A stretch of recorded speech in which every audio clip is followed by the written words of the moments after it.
அழைப்பினோட சந்திப்பதில் தேவனை ஸ்தோத்திரிக்கிறோம். உங்களை யாவரையும் வாழ்த்தி வரவேற்கிறோம்.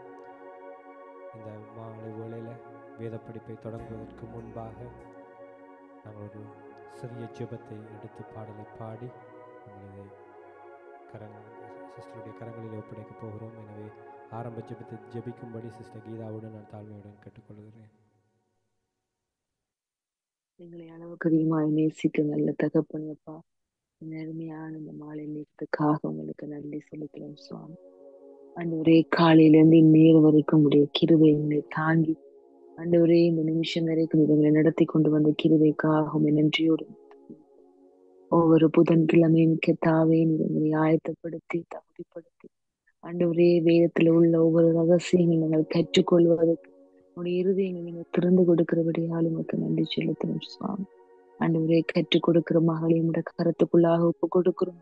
ஆசீர்வதிங்க ஆண்டவரே, இன்னும் வேதத்தில் இருக்கிற பொக்கிஷங்கள் நீங்கள் மகளுக்கு வெளிப்படுத்தும்படியாய் நாங்கள் செபிக்கிறோம். ஆண்டவரே, இந்த ஜூமு கூட இணைந்திருக்கிற ஒவ்வொரு உடைய பிள்ளைகளையும் உடைய கருத்துல ஒப்பு கொடுக்கிறோம். எங்களுடைய சிந்தைகள் அன்னையோடைய கத்தாவை எல்லாம் ஆண்டவர் பிரீதியா இருக்கத்தக்கதா உங்களுடைய வார்த்தை வரும்போது இருதயக்குள்ள ஆழமாய் பதிந்து ஆண்டவரே நாங்கள் மற்றவர்களுக்கு கை கொடுக்கிற பிள்ளைகளாய் ஆண்டவரே மற்றவர்களுக்கு உண்மை பற்றி நாங்கள் சொல்லத்தக்கதாக சாட்சி உள்ள வாழ்க்கை வாழ என் தேவன் எங்களை எடுத்து பயன்படுத்தும். நேரம் ஒரு பொன்னான நேரமாய் இருக்கிறபடியா எங்களுடைய சிந்தனைகளை ஒருநிலைப்படுத்தும் ஆவியானவரே கர்த்தாவே, இதை ஆயத்தப்படுத்தி கொடுத்த பாஸ்டருக்காக நன்றி செலுத்துறோம் சுவாமி. இணைந்திருக்கிற ஒவ்வொரு பிள்ளைகளையும் உடைய கருத்துக்குள்ளாக ஒப்பு கொடுக்கிறேன். வர இருக்கிறவர்களே அதி சீக்கிரமாய் கர்த்தர் கூட்டி சேர்ப்பீராக. எல்லா தடைகளையும் நீக்கிது ஆவியானவர் ஆண்டவரே, இந்த பைபிள் ஸ்டடி நீங்கள் ஆசீர்வாதமா இந்த நாளும் இது மாற்றித்தர போற கிருபைக்காக உங்களுக்கு நன்றி சொல்லுங்கள். ஆண்டவரே, இந்த நாளும் இது என்ன விஷயத்தை நீர் எங்களுக்கு கற்றுத்தர சித்தமாய் இருக்கிறீரோ அந்த காரியம் நீர் எங்களுக்கு கற்றுத்தாங்க. ஆண்டவரே, அதை கற்றுக்கொள்ள நாங்கள் ஆயத்தமாய் வந்திருக்கிறோம் சுவாமி. உங்களுடைய கருத்துக்குள்ளாக மிகுதியாயிருக்கிற ஒவ்வொரு நேரத்தையும் உங்களுடைய கருத்துக்குள்ள ஒப்பு கொடுத்து எங்களை தாழ்த்தி உயர்த்தி இயேசு கிறிஸ்துவின் நாமத்தில் ஜெபிக்கிற நாங்கள் ஜீவனோட நல்ல தகவல். அப்படியே நாங்கள் தேவனை உயர்த்தி பாடி நாங்கள் அவரை ஆராதித்து நாங்கள் செல்ல போகிறோம். நன்றி ஆண்டவரே, உண்மை ஸ்தோத்தரிக்கிறோம், உண்மை உயர்த்துகிறோம். ஆண்டவரே, இந்த மாலை வேளையிலே எங்களோடு அசைவாடுகிற தேவனாய் இருக்கிறவரை உண்மை ஸ்தோத்தரிக்கிறோம் என்று சொல்லி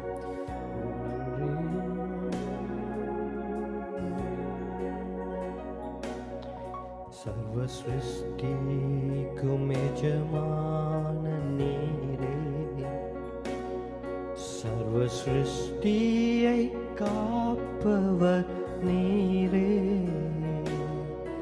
எங்கள் இதயத்தில் உம்மை போற்றிடுவோம், என்றென்றும் பணிந்து தொழுவோம். सर्व सृष्टिக்கும் எஜமான நீரே, सर्व சிருஷ்டியை காப்பவர் நீரே, எங்கள் இதயத்தில் உம்மை போற்றிடுவோம், என்றென்றும் பணிந்து தொழுவோம். ஆஹா அல்லே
அழிந்து மறைந்து போகும் விசுவாசி என்றென்றும் நிலைப்பான். வானம் பூமி ஒளிந்து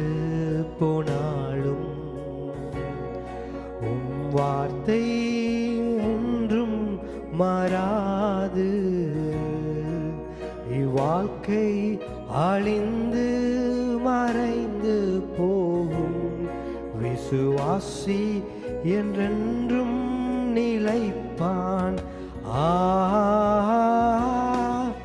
அல்லேலூயா, அல்லேலூயா, அல்லேலூயா, அல்லேலூயா,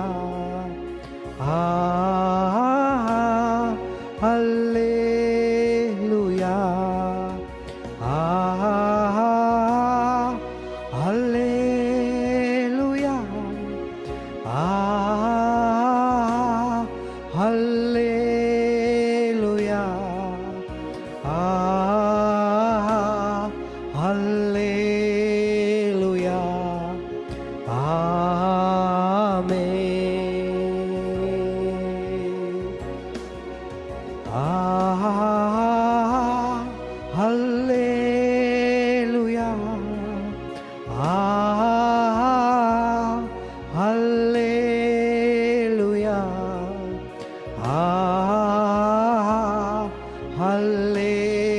அல்லேலூயா,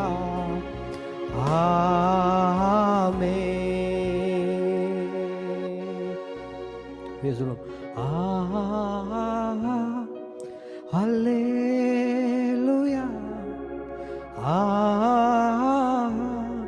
அல்லேலூயா, அல்லேலூயா, ஆமென். நன்றி அப்பா, இந்த மாலை வேளையிலே எங்களோடு நம்முடைய சமூகங்களோடு இருக்கிறபடினால் உமக்கு நன்றி அப்பா. ஆண்டவரே, இந்த வேத பாடத்தை உம்முடைய கரத்திலே கொடுக்கிறோம். நீர் என்னத்தை கற்றுத்தர நினைத்திருக்கிறோம், நீர் அதை எங்களோடு இடைப்படும்படியா நாங்கள் ஜெபிக்கிறோம். ஆண்டவரே, எங்களை ஒவ்வொருவரையும் உம்முடைய சிலுவையின் பின்னாலே மறைத்துக் கொள்கிறோம். நீரை பொறுப்படுத்தி வழி நடத்தும் தொடக்கம் முதல் முடிவு வரைக்கும் உம்முடைய பிரசன்னம், உம்முடைய ஆளுகை எங்களோடு கடந்து வரும்படியா நாங்கள் ஜெபிக்கிறோம். எல்லாவற்றையும் உம்முடைய பாதத்திலே கொடுக்கிறோம். ஏற்றுக்கொள்ளும் இயேசுவின் நாமத்தில் ஜெபம் எடுக்கிறோம் நல்ல பிதாவே, ஆமென். அப்படியே நான் சிஸ்டர் இடத்துல கொடுக்குறேன். Sister Rebecca. இந்த பரலோகத்தின் பிதாவே, கண்மலை மீட்பராகிய கர்த்தாவே, என் வாயின் வார்த்தைகளும் இருதயத்தின் தியானமும் உம்முடைய சமூகத்தில் பிரித்தியாக இருப்பதாக. துதிக்கன மகிமை அனைத்தையும் கர்த்தர் ஒருவருக்கே செலுத்தி பாடத்துக்கு கடந்து செல்வம். கடந்த வாரம் நாங்க பார்த்து கொண்டது சாமுவேலின் ஆவியை பற்றி பார்த்தோம். அந்த ஆவி அதாவது சவுல் ராஜா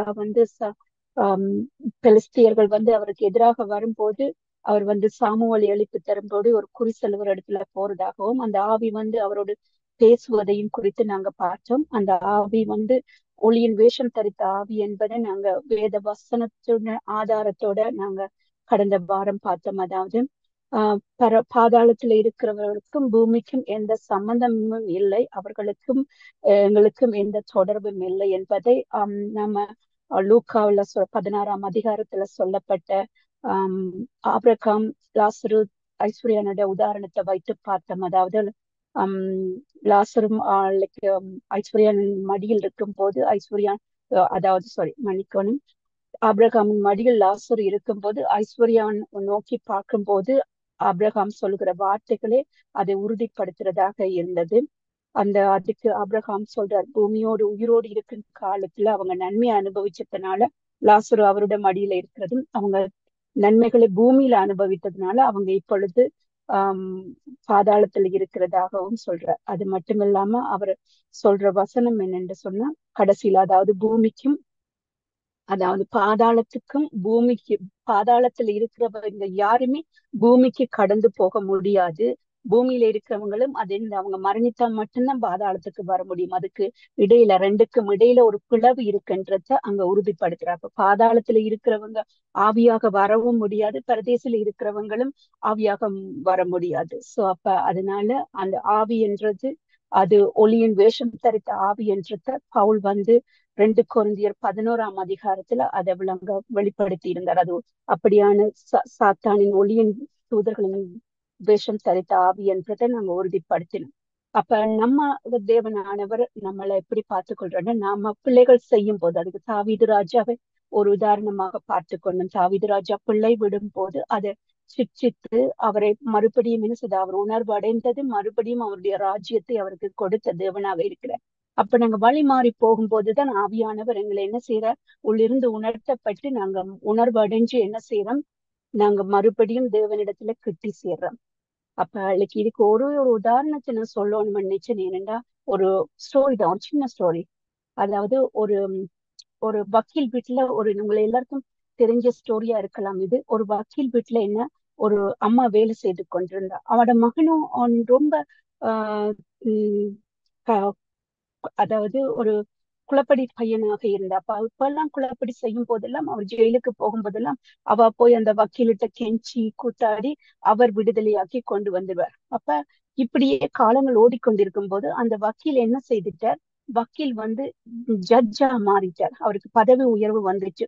அப்ப இதே அம்மாட மகன் குளப்படி செய்யும் போது அம்மாவுக்கு ஒரு நம்பிக்கை அதிகமாயிட்டு. என்னண்டா, அவர் அதாவது வக்கீலா இருக்கும் போதே என் பிள்ளைக்கு வாதாடி என் பிள்ளைய விடுவிக்கிறவர், இப்பதானே அவர் ஜட்ஜா வந்துட்டாரே, அதனால என்ன செய்வார், என் பிள்ளைக்கு இனி கவலையே இல்லை. அதாவது கெட்டது செய்தாலும் ஜட்ஜ் எப்படியாவது அவரை விடுதலை ஆக்கிடுவாங்க. அதே மாதிரி என்ன ஆயிடுச்சு, ஒரு தடவை அந்த மகனார் தவறு செய்ததும் இப்ப கேஸ் கோர்ட்டுக்கு வந்துச்சு. இவர் ஜட்ஜாக இருக்கிறார். ஆனா அங்க தீர்ப்பு மாற்றப்படுகிறது, தண்டனை கொடுக்கப்படுகிறது. அந்த மகனார் ஜெயிலுக்கு போகப்படுகிறார். அப்ப ஜெயிலுக்கு போனதும் இந்த அம்மா அந்த வக்கீலா இருந்து ஜட்ஜா ப்ரமோட் பண்ண அந்த அதிகாரி இடத்துல கேக்குற, ஐயா, நீங்க தான் என் மகன் தப்பு செய்யும் போதெல்லாம் நீங்க அவரை விடுதலை செய்தீங்களே, இப்ப நீங்க ஜட்ஜா இருக்கிறீங்க, உங்களால என்ன தீர்மானமும் எடுக்க முடியும், ஆனாலும் என்ன செய்யல, நீங்க என் மகனை விடுதலை செய்யல. அப்ப அந்த ஜட்ஜ் சொன்னது அப்ப நான் நீதிபதியாக இருக்கல, அப்ப நான் யாராக இருந்தேன், உங்களுக்காக வாதாடுகிற ஒரு வக்கீலாக இருந்தேன். இப்போது நான் நியாயம் உள்ள நீதிபதி, அதனால நான் நியாயத்தை மட்டுமே செய்ய முடியும் என்று அந்த இடத்துல அவர் உறுதிப்படுத்துறார். அதே மாதிரி இந்த ஸ்டோரி என்னத்துக்காக சொல்றேன்னா, இப்போது கிடைக்கும் சிகிச்சை எல்லாம் நம்முடைய ஏசப்பா கிருபாசனத்தில இருந்து கிடைக்கிறது. அது மிகவும் கிருபை உள்ளது. ஆனா நியாயஸ்தனத்துல, அதாவது நியாய தீர்ப்பின் போது கிடைக்கிற சிகிச்சை எல்லாம் தாங்க முடியாது. அதனாலதான் அவர் நீதியுள்ள நியாயாதிபதியாக இருக்கிறார். அவர் நீதியுள்ள நியாயாதிபதியா நியாயம் தீர்க்கிறதுக்கு முன்னாடி, அதான் ஒரு வசனம் சொல்கிறது, நீ நியாயாதிபதியின் இடத்தில் ஒப்பு கொடுக்க போவதற்கு முன்பாகவே வழியில் விடுதலை பெறுவதற்கு பிரயாசப்படு. அதாவது நாங்க நியாய தீர்ப்புக்கு நம்மளோட மரணத்துக்கு பின்னாடி நியாய தீர்ப்பு என்பது நமக்கு தெரியும். அப்ப இந்த பூமியில இருக்கும் போது நாங்க என்ன செய்யணும், உணர்வடைந்து எங்களோட பிள்ளைகளை சரி செய்து கொள்ள வேண்டும். இல்லாட்டி ஆக்கினை தீர்ப்பு ஒன்றுக்குள்ள போய் நாங்க இன்னும் ஒரு வேதனையான வாழ்க்கையை வாழ்ந்துருவோம். அப்ப அதனால நம்ம ஜட்ஜுக்கு முன்னாடி போறதுக்கு முன்னாடி என்ன செய்திடணும், நாங்க எங்களை திருத்தி கொண்டுறோம். அதுக்காகத்தான் கர்த்தர் சொல்றார், ஓட்டம் முடிவதற்குள்ள பிரயாசப்பட்டு நம்மளை ஒப்பு கொடுத்துடணும். நியாய தீர்ப்பை தேடி ஓடுகிறவர்களுக்கு என்ன செய்யாது, சமாதானம் கிடைக்காது. அப்ப அவங்களுக்கு இளைப்பாறுதலை தேடி ஓடினா மட்டும்தான் எங்களுக்கு சமாதானம் கிடைக்கும். அப்ப நம்ம நியாய தீர்ப்புக்கு நம்மளை தகுதிப்படுத்திக்கொள். நியாய தீர்ப்புக்குள்ள நாம போகக்கூடாது. திறந்த வாசல் நமக்கு முன்பாக வெளிப்படுத்தின தேவன் சொல்றாரு, உனக்கு முன்பாக திறந்த வாசலை வைத்திருக்கிறேன். அந்த திறந்த வாசலுக்குள்ளாக நம்ம என்ன சொல்லணும், பரலோக ராஜ்யத்துக்குள்ள பிரவேசிச்சிடணும். அந்த திறந்த வாசலுக்குள்ள போகிறவர்களுக்கு என்ன இல்லை, நியாய தீர்ப்பு இல்லை. அப்ப நாம ஜட்ஜுக்கு முன்னாடி நிக்க தேவையில்லை. அப்ப இங்கேயே இந்த பூமியிலேயே நம்மளை சரிப்படுத்தி கொண்டோம் என்று சொன்னா நமக்கு நியாய தீர்ப்புன்ற ஒரு அத்தியாயத்துக்குள்ள நாங்க போக வேண்டியது இருக்காது. அதே மாதிரி இந்த இந்த இந்த ஆவிய குறித்து தான் இன்னொரு விஷயத்தையும் பார்க்க போறோம். ஏண்டா அந்த கேள்வியையும் ஸ்ரீதரன் அப்பதான் என்கிட்ட கேட்டிருந்தார். அதனால அப்பாவுக்குத்தான் நன்றி சொல்லணும். ஏண்டா இதோட சம்பந்தப்பட்ட கேள்விதான் அதுவும். நம்ம எல்லாருக்கும் தெரிந்த ஒரு கேள்விதான். அதாவது 1 பேதுரு 3:19 சொல்லப்படுகிறது, அந்த ஆவியிலே அவர் போய் காவலில் உள்ள ஆவிகளுக்கு பிரசங்கித்தார். அப்ப அந்த காவலில் உள்ள ஆவி யாரு, அந்த ஆவியில ஏன் காவலில் உள்ள ஆவிகளுக்கு போய் பிரசங்கித்தார், இதைத்தான் நாங்க பார்க்க போறோம். அதே ஒட்டின வசனங்களை நாங்க வாசிப்போமானால், தீமை செய்து பாட அனுபவிப்பதிலும் தேவனுக்கு சித்தமானால் நன்மை செய்து பாட அனுபவிப்பதே மேன்மையா இருக்கும். ஏனெனில் கிறிஸ்துவும் நம்மை தேவனிடத்தில் சேர்க்கும்படி அநீதி உள்ளவர்களுக்கு பதிலாக நீதி உள்ளவராய் பாவங்களின் நிமித்தம் ஒரு தரம் பாடுபட்டார். அவர் மாமிசத்திலே கொலையுண்டு ஆவியிலே உயிர்ப்பிக்கப்பட்டார். நீதி உள்ள தேவன், அதாவது நமக்காக என்ன செய்தார், நம்மளை விடுதலை செய்வதற்காக அவர் சிலுவையில் அறையப்பட்டு, அதாவது மாமிசத்தில் கொலையுண்டு அவர் ஆவியிலே உயிர்ப்பிக்கப்பட்டார்.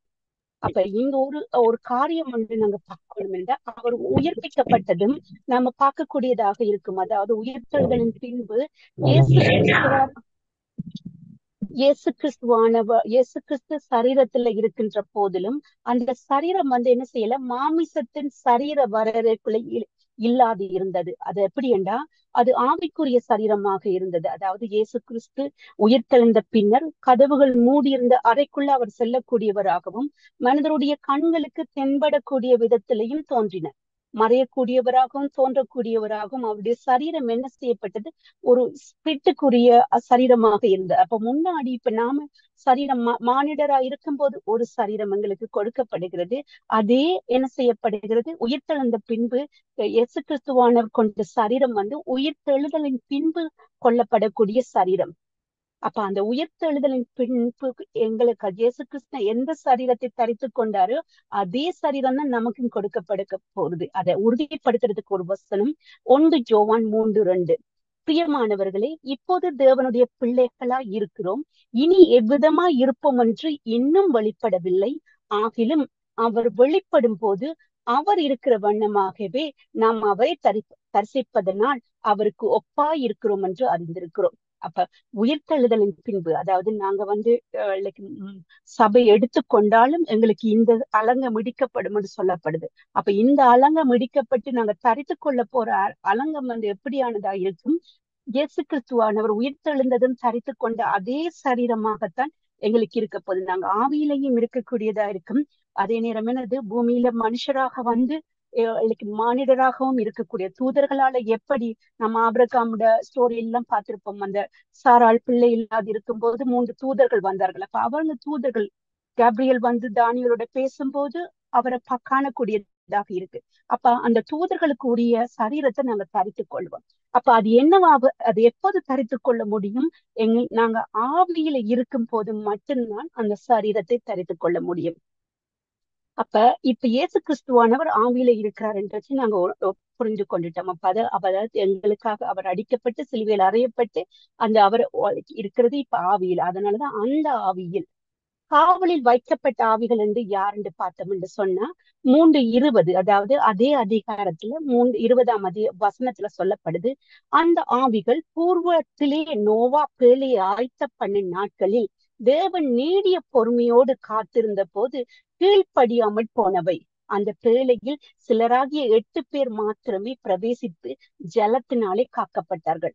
அப்ப அந்த காவலில் வைக்கப்பட்ட ஆவிகள் யார் என்று கேட்டா, அந்த பூமி நம்ம எல்லாருக்குமே தெரிஞ்சது. நோவா காலத்துல பூமியானது என்னது, ஜலத்தினால அழிக்கப்பட்டது. அதுல பாதுகாக்கப்பட்ட 8 பேர் தான். அப்ப நம்ம இதை குறித்து நோவா காலத்துல எப்படிப்பட்ட மக்களாக அவர்கள் இருந்தார்கள் என்றது நாங்க ஏற்கனவே பார்த்தோம். அதாவது ஜலப்பிரளயத்துக்கு முன்னாடி அவங்க என்ன செய்தாங்க, பெண் கொண்டும் பெண் எடுத்தும் குடித்தும் புசித்தும் இருந்தாங்க. அப்ப குடித்தும் புசித்தும்ன்றதுக்கு தேவன் லூக்கால விளக்கம் கொடுத்திருப்பார். அதாவது பெருந்திண்டியினாலும் வெறியினாலும் வந்து விளக்கம் கொடுத்திருப்பாருன்னு நாங்க ஏற்கனவே பார்த்திருந்தோம். அப்ப இப்ப நீதிய பிரசங்கித்த நோவான்னு சொல்லியும் சொல்லப்படுது பேதுருல. அப்ப நீதிய பிரசங்கித்த என்ன நீதி அவர் பிரசங்கித்தார்? அப்ப அவர் சொல்ற நீதி என்னவாக இருந்தது, அதாவது அவர் ஜலப்பிரளயம் வரப்போகிறது ஜலப்பிரளயம். அந்த பிரளயத்திலிருந்து நம்ம பாதுகாத்து கொள்வதற்காக இந்த பேழையை கட்டுகிறேன், என்னோட சேர்ந்து என்ன செய்யுங்க, எல்லாரும் இந்த பேழைக்குள்ள வாங்க. அப்ப கட்டுற அதுதான் அவருக்கு சொன்ன நீதியானது. அப்ப அந்த நீதியை சொல்லும் போது இவங்க என்ன செய்யல, இவங்க கீழ்ப்படியல. இவங்க என்ன செய்தாங்க, பெண் கொண்டும் பெண் எடுத்தும், அதாவது பெண் கொண்டும் பெண் எடுத்து அந்நிய நுகத்தில் சம்பந்தப்படுறது. அப்ப அந்நிய நுகத்துல சம்பந்தப்படுறதும் பழைக்க குடித்தும் வெறித்தும் அவங்க இருந்ததுனால, அவங்க கீழ்ப்படியாதனால அவ்வளவு பேரும் என்ன செய்தாங்க, மறிக்கப்பட்டாங்க. அப்ப அந்த அத்தனை பேரும் மறிக்கப்பட்ட அத்தனை பேரும் எங்க இருந்தாங்க, பாதாளத்துல இருந்தாங்க. அப்ப கீழ்ப்படியாத ஆவிகள் எல்லாம் எங்க இருக்கு, அதாவது நாங்க ஏற்கனவே பார்த்தோம். பரதேசி என்றது என்ன, கீழ்பாதாளம் மேல் பாதாளத்தை குறித்து நாங்க பார்த்தோம். அப்ப மேல் பாதாளத்துல பரிசுத்தவான்கள் இளைப்பாறிக் கொண்டிருக்கிறார்கள், கீழ்பாதாளத்துல அக்கிரமக்காரர்கள். அப்ப இந்த கீழ்ப்படியாத ஆவிகள் எல்லாம் கீழ்பாதாளத்துல இருந்தார்கள். ஆனாலும் என்னது, மேல் பாதாளத்துல இருக்கிறவர்களை அவளால் காண முடியும். அதே மாதிரி மேல் பாதாளத்துல இருக்கிறவரால கீழ்பாதாளத்துல இருக்கிறவர்களையும் காணக்கூடியதாக இருந்துச்சு. அப்ப இந்த தேவன் என்ன செய்யறார், தேவன் வந்து சிலுவையில் அறையப்படும் போது நாங்க பார்த்திருப்போம். அதாவது ஒரு குற்றவாளி இயேசு கிறிஸ்துவானவரோட சிலுவையில் அறையப்படும் போது அவரை பார்த்து சொல்ல, நீ இன்று என்னோடு பரதேசியில் இருப்பார். அப்ப தேவன் வந்து பரதேசி என்று சொல்வது வந்து என்ன என்றதை நாங்க பார்த்தோம். அது பரதேசி என்ன என்றத நம்மட பவுல் வந்து அதுக்கு விளக்கம் கொடுக்கிறார். 2 கொரிந்தியர் 12 சொல்றார், ஒருவன் 3ஆம் வானம் வரையும் எடுத்துக் கொள்ளப்பட்டான், அது பரதேசி எனப்பட்டது. அப்ப அந்த 3ஆம் வானத்துலதான் என்ன செய்யப்படுது, பரதேசி இருக்கு. ஆனா இந்த பாதாளம் எங்க இருக்கு, பூமிக்கு அடியில இருக்கிறதுன்னு சொல்லப்படுது. அதாவது மேல் பாதாளமும் சரி கீழ் பாதாளமும் பூமிக்கு அடியில இருந்துச்சு. ஆனாலும் என்ன செய்யப்பட, அந்த பரிசுத்தவான்களுக்கு ஒரு இளைப்பாறுதல் இல்லாது இருந்துச்சு. எப்படி இளைப்பாறுதல் இல்லாது இருந்துச்சுன்னா, கீழ் பாதாளத்தில் அவங்களோட புலம்பலையும் அழுகையும் கேட்கக்கூடியதாக இருந்துச்சு. அப்ப அதனாலதான் அதனாலதான் சொல்லப்படுது ஒரு வார்த்தை, எபேசியர் 11, நம்ம எல்லாம என்ன செய்ய அவங்க பரிபூர்ணப்பட மாட்டார்கள். அதனால இயேசு கிறிஸ்துவானவர் வந்த பிறகுதான் என்ன செய்யப்படுது, அவங்களுக்கு உரிய இளைப்பாறுதல் கிடைக்குது. அப்ப இயேசு கிறிஸ்துவானவர் வந்து அதுல எபேசியர் 4 பாத்தீங்கன்னா, அவர் வந்து பாதாளத்துக்கு ஏறினார், அதாவது மேலே ஏறினார் என்றால் பாதாளத்துக்கு இறங்கினார் என்றும் அர்த்தம் அல்லவான்றத குறித்து அவர் விளக்கம் கொடுக்கிறார். அப்ப அந்த பவுல் விளக்கம் கொடுக்கும் போது என்னன்னா, நம்ம பாதாளத்துக்கு இறங்கி அந்த மேல் பாதாளத்துல இருந்த அவர்களையும் சிறையாக்கி கொண்டார். சிறை இருந்தவர்களை சிறை மீட்டு கொண்டு அவர் பரதேசிக்கு போனார். அப்ப அந்த சிறை மீட்கும் போதுதான், அப்ப இங்க ஏற்கனவே அவர் நம்ம ஐஸ்வர்யனை பார்த்தோம் என்று சொன்னா, தண்ணீர் தாகத்தினால லாசருவை பார்த்து கேட்கிறார். அப்ப இந்த இயேசு கிறிஸ்துவானவர் வந்து அவர்களை சிறை மீட்டு கொண்டு போகும்போது இந்த கீழ் பாதாளத்துல இருக்கிற எல்லாரும் என்ன செய்தாங்க, அவங்க தங்களையும் விடுதலையாக்கி கொண்டு போகும்படிக்கு கண்ணீரோடையும் கதர்கள் புலம்பலாக இருந்தார்கள். அப்போதுதான் தேவன் என்ன செய்யறார், அந்த காவலில் உள்ள ஆவிகளுக்கு பிரசங்கிக்கிறார். என்னத்தை பிரசங்கித்தார் என்று சொன்னா, நீங்க கீழ்ப்படியாமையினாலும் நீங்க பூமிக்குரியத்தை எப்ப அந்த ஆபிரகாம் என்னத்தை சொல்ற, நீங்க உலகத்திலே அத பூமியில இருக்கும் போது நீ என்ன செய்த, சகலத்தை ஆண்டு கொண்டதுனால எல்லாத்தையும் சந்தோஷத்தை அனுபவித்தனால நீ இங்க வந்து துன்பத்தை அனுபவிக்கிற. ஆனா அதே லாசரு வந்து அங்க தரித்திரனாக இருந்தது நிமித்தம் என்ன செய்யப்பட்டான், இங்க அவன் கனப்படுத்தப்படுகிறான். அப்ப அதே வார்த்தையைத்தான் தேவன் சொல்ற, உங்களுக்கு கீழ்ப்படியாத நிமித்தம் நீங்க என்ன செய்யப்பட்டீங்க, சதா காலமும் பாதிக்கப்பட போறீங்க. அதுதான் காவலில் உள்ள ஆவிகளுக்குரிய பிரசங்கம். அப்ப சில பேர் இத தப்பாக எல்லாம் எடுத்திருக்காங்க. காவலில் உள்ள ஆவிகளுக்கு பிரசங்கித்து என்ன செய்தார், அவர்களை விடுதலையாக்கி கொண்டு. ஒரு நாளும் பாதாளத்துல இருக்கிறவங்க, அதாவது கீழ் பாதாளத்துல இருக்கிறவங்க என்ன செய்ய முடியாது, பரலோக ராஜ்யத்துக்குள்ள பிரவேசிக்க முடியாது. வேதத்துல வெளிப்படுத்துதல்ல உறுதியாக சொல்லப்படுது, ஜீவ புஸ்தகத்தில் இல்லாத பெயர், அதாவது ஜீவ புஸ்தகத்தில் அவனுடைய பெயர் கிறுக்கப்பட்டு போடும். அப்ப எழுதப்பட்டவனாக இருந்தாலும் அவன் அக்கிரம செயல்கள் அதிகமாக செய்யப்படும் போது என்ன செய்யப்படும், கர்த்தருக்கு கீழ்ப்படியாது நடக்கும் போது அவனுடைய பெயர் கிறுக்கப்படும். அப்படி பெயர் திருக்கப்பட்டவர்களும் ஜீவ புஸ்தகத்தில் பெயர் இல்லாதவர்களும் தான் என்ன செய்யப்படுவார்கள், பாதாளத்துல இருப்பாங்க. அவங்கதான் அந்த கிறிஸ்துவின் காலத்துல அந்த கிறிஸ்துக்கு அடிமைகளாக இருக்க போவர்களும், அவன் சொல்றதை அவர்கள் செய்பவர்களாகவும் இருக்க போகிறார்கள். அப்ப அதனால பாதாளத்துக்கு ஒருத்தன் போயிட்டா நம்ம நினைக்க கூடாது, ஐயோ ஏசப்பா அங்கேயும் நமக்கு கிருபை செய்வாருண்டு. இல்ல, அதனாலதான் வேதம் சொல்லுது, மரணம், அதாவது ஒரு தடவை தான் மரணம், ஒரே தடவை தான் நியாய தீர்ப்பு. அதனால நியாய தீர்ப்பு வந்து நமக்கு ஒரே தடவை தான். அதனால நம்ம எந்த ஒரு காரியத்தையும் என்ன செய்யக்கூடாது, தப்பான எண்ணத்திலேயோ இல்லாட்டி கிருபை அதிகமாக நாங்க நினைத்து கொள்ளக்கூடாது. ஏசப்ப கிருபையானவர் தான். ஆனா அந்த கிருபையானவரை பார்த்துதான் வெளிப்படுத்தல சொல்லுது, குமாரனின் கோபத்துக்கு ஆளாகாதிருங்கள். ஏண்டா பிதாவை விட குமாரன் தான் அதிக கோபப்படுவார். இருந்தா அவருக்கு தான் அந்த கோபப்படுகிற அதிகாரம் இருக்கு. இருந்தா அவர் தான் நமக்காக அத்தனை பாடுகளையும் என்ன செய்தவர், அனுபவித்தவர். அப்ப அவருக்கு தான் என்ன தெரியும். அப்ப நம்ம அப்பா அம்மா எங்களை கஷ்டப்பட்டு வளர்த்துட்டு நம்ம ஒரு தவறான ஒரு காரியம் செய்யும் போது என்ன செய்வாங்க, நான் உன்னை கஷ்டப்பட்டு வளர்த்தனே, நீ இப்படி போயிட்டியே, உன் லைஃபை நீ பாழாக்கிட்டியே என்று சொல்லும் போது அவங்களுக்கு தான் அந்த வழி தெரியும். ஏன்னா அவங்கதான் கஷ்டப்பட்டு நான் என்ன செய்தாங்க, நம்மளை வளர்த்தாங்க. அதனால நம்மளை திட்டுகிற உரிமையும் இன்னும் கடிந்து கொள்கிற உரிமையும் யாருக்கு இருக்கு? அவங்களுக்கு தான் இருக்கு. அதே மாதிரி தான் ஏசப்பாக்கு தான் அந்த உரிமையும் இருக்கு. ஏன்னா நமக்காக பாடுகள் அனுபவித்த தேவன். அதனாலதான் அவ்வளவு கோவப்படுகிறார். நான் இவ்வளவுக்கு வந்து மானிடனாக வந்து இவ்வளவு பாடுகளை அனுபவித்தும் நான் இவ்வளத்துக்கும் இந்த மக்களுக்கு என்னை குறித்து நியாய தீர்ப்பை குறித்து வரும் காரியங்களை குறித்து சொல்லியும் இவர்கள் உணர்வடையாம இருக்கிறார்கள் என்று அந்த கோபத்தினாலதான் நான் என்ன செய்ய வாயில் இருந்து பட்டயங்கள், அதாவது நியாய தீர்ப்பு புறப்பட்டு போகிறது. சோ அதனால இப்ப இந்த ஆவி என்ன எதை பிரசங்கித்த அந்த ஆவிகள் எவை என்பதையும் பார்த்து கொண்டோம். அதாவது லைக் நோவாவின் காலத்தில் கீழ்ப்படியாத ஆவிகள், அந்த 8 பேரை தவிர, நோவாட குடும்பத்தை தவிர மீதியாக இருந்த அனைவருமே கீழ்ப்படியாத ஆவிகள். அந்த கீழ்ப்படியாத ஆவிகளுக்கே தேவன் பிரசங்கித்தார். அதாவது மேல் பாதாளத்தில் இருந்து அவர் பரிசுத்தவான்களை மீட்டு கொண்டு போகும்போது சொல்லப்பட்ட காரியம்தான் இது. அதனால இத குறித்து தவறான கருத்துக்கள் நீங்க கேட்டிருந்தா அதை மாற்றிக்கொள்ளுங்க. அடுத்து நாங்க பார்க்க போற காரியம் வந்து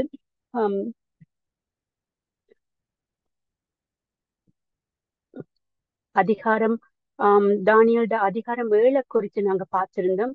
ஆனா 7ஆம் அதிகாரத்துல பார்க்கறதுக்கு முன்னாடி நாங்க என்ன செய்ய போறோம் என்று சொன்னா, 7ஆம் அதிகாரமும் 8ஆம் அதிகாரமும் 2ஆம் அதிகாரமும் கிட்டத்தட்ட ஒரே விஷயத்த வந்து தேவன் அதுல வெளிப்படுத்துறார். அதாவது அதுக்கு முன்னாடி, அதாவது என்னன்னு சொன்னா, அந்த நேபுகாத்நேச்சருக்கு என்ன செய்யறாருன்னு சொன்னா, சிலை வடிவமாக வர 4 ராஜ்யங்களை வெளிப்படுத்துறார். 7ஆவது அதிகாரத்துல அந்த என்ன செய்யப்படுகிறது, ஒரு 4 ராஜ்யங்களையும் 4 மிருகங்களாக தானியேலுக்கு வெளிப்படுத்துறார். 8ஆவது அதிகாரத்துல வந்து என்ன செய்யறாருன்னு சொன்னா, 2 ஆட்டுக்கடாவாக, அதாவது 2 கொம்புள்ள ஆட்டுக்கடாவாகவும் அதிலே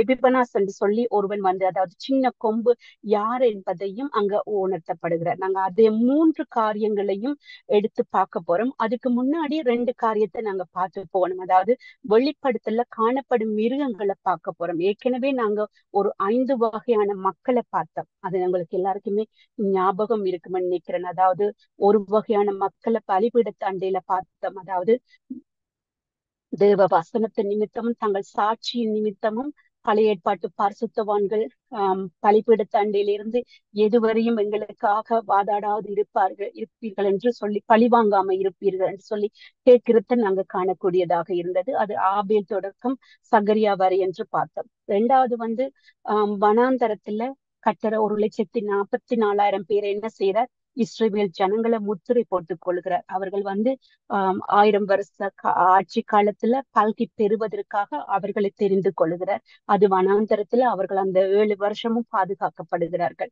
3வது ஜனத்தை பார்த்தோம், சிங்காசனத்துக்கு முன்பாக அவர்கள் தான் எடுத்துக்கொள்ளப்பட்ட சபையாக நாம திரளான கூட்டமாக அங்க நிக்கிறத பார்த்தோம். அந்த திரளான கூட்டத்தை நாங்க பார்த்தோம் 3 சிங்காசனத்துக்கு முன்பாக. அடுத்து 4வது ஜனமாக என்ன பார்த்தோம், சீயோன் மலை. அந்த சீயோன் மலையிலையும் 1,44,000 பேரை பார்த்தோம். அவங்க என்ன செய்தாங்கண்டா, எப்படிப்பட்டவங்களாண்டா, ஸ்திரீகளால் தங்களை கரைப்படுத்தாதவர்களும் கற்புள்ளவர்களும் ஆட்டுக்குட்டியானவர் எங்கே போனாலும் அவரை பின்பற்ற இருக்கிறவர்களும் கபடம் இல்லாதவர்களுமாக இருந்தார்கள். அதாவது மாசு இல்லாதவர்களாக இருந்தார்கள். அவர் கர்த்தருடைய சீசர்களாக சீயோன் மலையின் நிலை அவருக்கு ஏசப்பா எங்க போனாலும் என்ன செய்வாங்க, அவர் கூடவே போகிறார். அப்ப தேவன் எப்பவுமே என்னென்று தனக்கென்று தெரிந்து கொண்டு அவருடைய சீசர்களாக அந்த 1,44,000 பேரை பெண்களால் கரைப்படாத படிக்கு அவரை போலவே பரிசுத்தமா இருக்கிற 1,44,000 பேர் சியோன் மலையில காணக்கூடியதாக இருக்கிறது. அடுத்து 5வது கண்ணாடி கடல்ல பார்த்தவங்க யாருன்னு பார்த்தா, 5வது கண்ணாடி கடல்ல பாக்குறோம். அதாவது மிருகத்தின், அதாவது சொரூபத்தின் முத்திரையையும் அந்த அந்தி கிறிஸ்துவ முத்திரையை உள்வாங்காம ஜெயம் கொண்டவர்கள். அப்ப விடுபட்ட சபையில இருந்து அந்தி கிறிஸ்துவ முத்திரையை போடாதவர்களும், இஸ்ரவேல் ஜனங்கள்ல அந்தி கிறிஸ்துவை தெரிந்து கொண்டு அந்தி கிறிஸ்துவின் முத்திரையை போடாதவர்களும் தங்களை மரணத்துக்கு ஒப்பு கொடுத்து ஜெயம் கொண்டவர்களாகத்தான் அந்த கண்ணாடி கடல்ல நிக்கிறத கண்டோம். அப்ப இந்த 5 வகையான மக்களை நாங்க பார்த்தோம். அப்ப அந்த 5 வகையான மக்களை பார்த்த மாதிரி தான் இங்க நாங்க என்ன செய்ய போறோம், அடிச்சு நாங்க 4 வகையான மிருகங்களை பார்த்தா தான் எங்களுக்கு அடிச்சு ஈஸியாக இருக்கும். அதாவது முதலாவது மிருகத்தை பார்க்க போறோம். அது வானத்துல இருக்குது. அத வெளிப்படுத்தல் 12:3 இருக்குது. அதாவது வேறொரு அடையாளம் வானத்தில் காணப்பட்டது.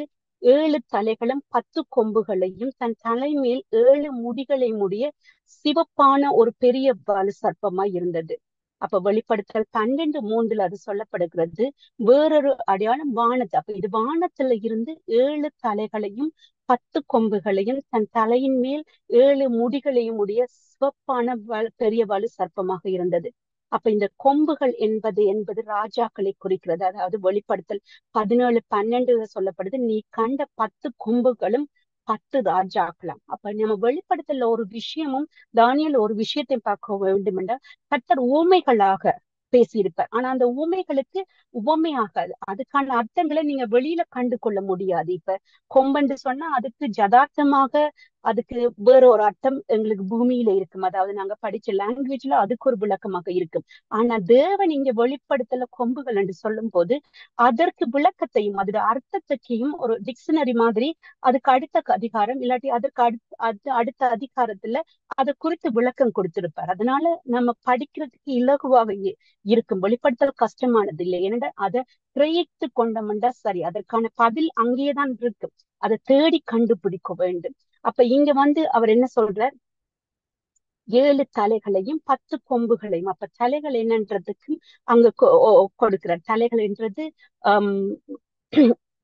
17ஆம் அதிகாரத்திலேயே நீங்க பாத்தீங்கன்னா தலைகள், அதாவது ஸ்திரீயின் தலைகளை 7 மலைகளுக்கும் ராஜாக்களுக்கும் ஒப்பு கொடுக்கிறார். அப்ப அது தலைகள் என்று சொல்லி வரும்போது அதை நீங்க எந்த இடத்துல அது 7 மலைகளாக வருது, எந்த இடத்துல அது 7 ராஜாக்களாக வருதுன்றத நம்ம பார்க்க போறோம். அடுத்து கிரீடங்கள் என்றது, அதாவது முடிகள் என்றது நமக்கு எல்லாருக்குமே தெரிஞ்ச ஒரு விஷயம், அது கிரீடம். அப்ப இந்த வலு சர்ப்பமானது என்ன செய்யப்படுகிறது? 7 கொம்புகளை கொண்டு, அதாவது 7 ராஜாக்களை கொண்டு. நாம பார்த்திருக்கிற 7 ராஜ்யங்கள், அதாவது அசிரியர், எகிப்தியர் ராஜ்யம், பாபிலோனிய ராஜ்யம், மேதிய பர்ஷிய ராஜ்யம், அடுத்து கிரேக்க ராஜ்யம். அந்த கிரேக்க ராஜ்யத்திற்கு பிறகு ரோம ராஜ்யம். அந்த ரோம ராஜ்யத்துல இருந்து என்ன செய்யப்படுது? 10 நாடுகள் கொண்டு அந்தி கிறிஸ்து ராஜ்யம் உருவாக்கப்படுகிறது. அப்ப இந்த 7 ராஜ்யங்களை இந்த 7 ராஜ்யங்களின் அப்ப அதே இதை நாங்க எங்க பார்த்தோம்? ஆட்டுக்குட்டியானவருக்கும் 7 கொம்புகள் இருந்ததை நாங்க பார்த்தோம். அப்ப அந்த 7 கொம்புகளும் இந்த இதுதான் குறிக்குது. எஸ்அப்பா பூமியில மனிதர்களை ஜனனித்த முதல் கடைசியா அந்த 1000 வருஷ அரசாட்சி வச்சியும் 7 ராஜ்யங்கள் தான் இருக்கு. அந்த 7 ராஜ்யங்களுக்கு அதனாலதான் வலு சர்ப்பமானது ஆட்டுக்குட்டியானவர் மாதிரி வேஷம் தரிக்கிறதா இருக்கு. அவர் எப்படி இருக்கிறாரோ அதனாலதான் அவரே போலத்தான் உருவாக வேணும் என்றதன் நிமித்தம் தான் அவன் தள்ளப்பட்டான்.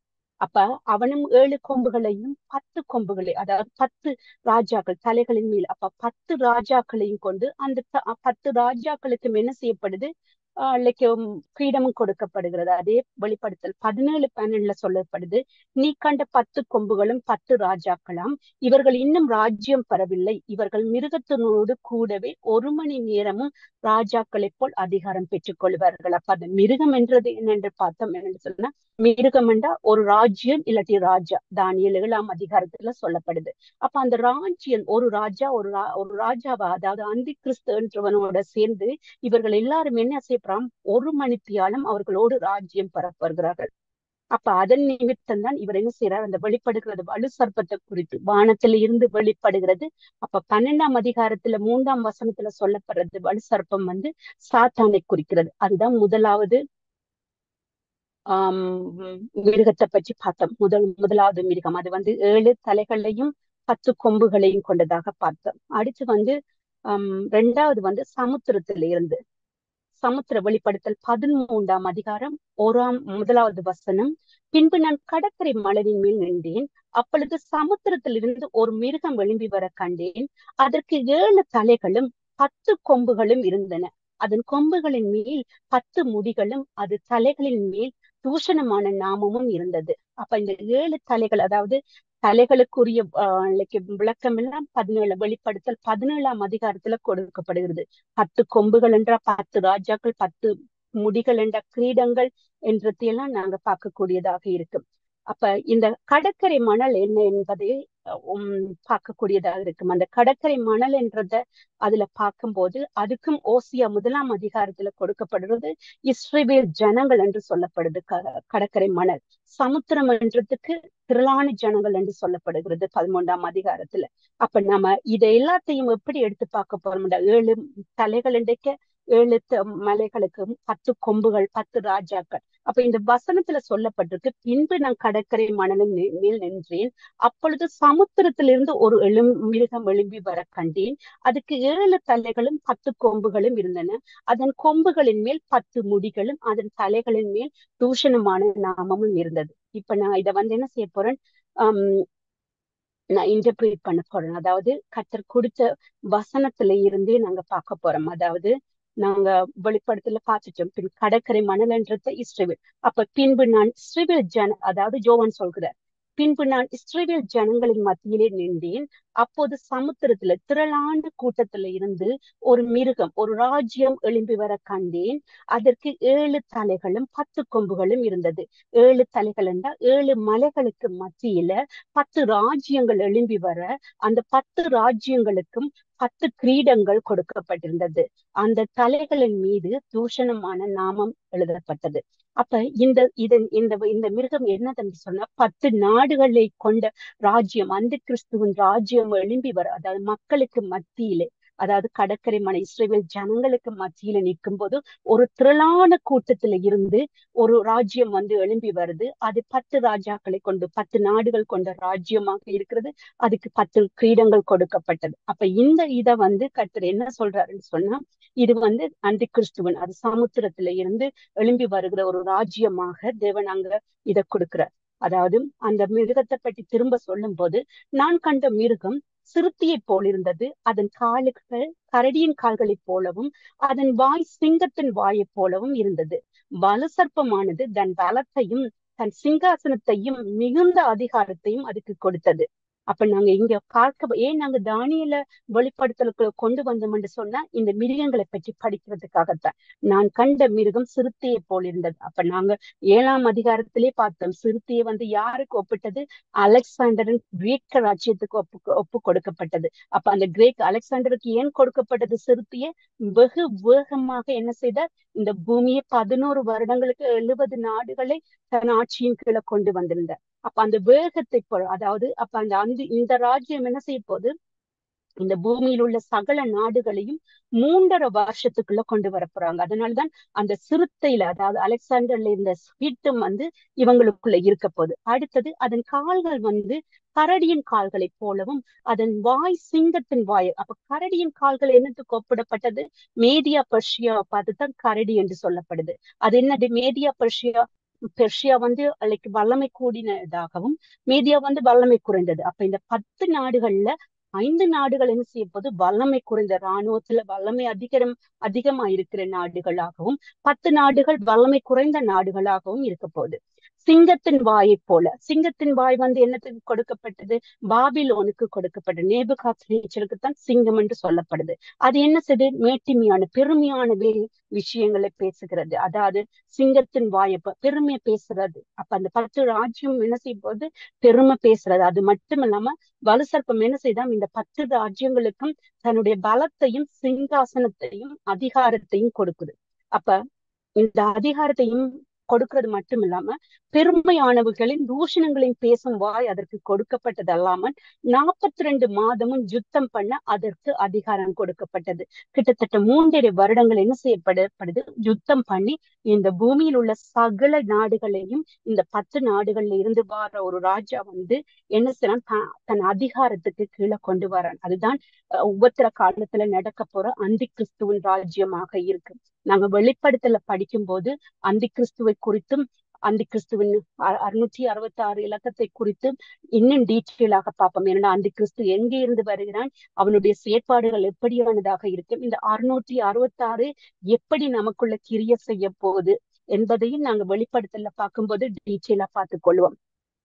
அப்ப அந்த மிருகம் என்ன செய்தாம், அது தேவனை தூஷிக்கும்படிக்கு தன் வாயை திறந்து அவருடைய நாமத்தையும் அவருடைய வாசத்தலத்தையும் பரலோகத்தில் வாசமா இருக்கிறவர்களையும் தூஷித்தது.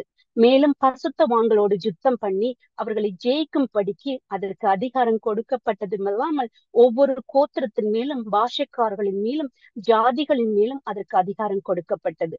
உலக தோற்றம் முதல் அடிக்கப்பட்ட ஆட்டுக்குட்டியினுடைய ஜீவ புஸ்தகத்தில் பேர் எழுதப்படாத பூமியின் கொடிகள் யாவும் அதை வணங்குவார்கள்.